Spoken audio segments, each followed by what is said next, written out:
Hello everyone.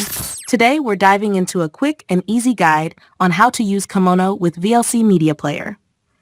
This method lets you play streams directly in VLC, and it's super simple to follow. So if you're ready to get started, don't forget to subscribe to Techie Dialogue for more tech tips and tutorials just like this one. Step 1. First things first, you'll need to grab an M3U8 link. These links are playlists that stream the content, and you can often find them on sites like GitHub Gist.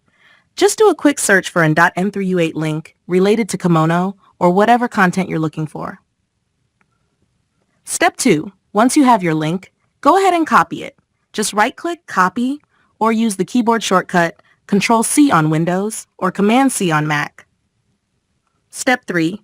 Next, open VLC Media Player. This method works on both Windows and Mac, so feel free to follow along on either one. Step 4. Now that VLC is open, click on Media in the top left corner. A drop-down menu will appear. From here, select Open Network Stream. This feature is what allows you to paste in a URL and play content directly through VLC. Step 5. After you've selected Open Network Stream, you'll see a new window pop up. Look for the Network section. Here's where you'll paste the .m3u8 link that you copied earlier. Just right-click and select Paste, or use Control-V on Windows or Command-V on Mac. Step 6. Finally, you have two options here. You can either hit play to start streaming immediately, or select convert if you want to save the content to your device.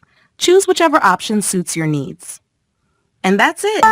You're now ready to enjoy Kemono content directly on VLC. Thank you so much for watching, and we'll see you in the next video.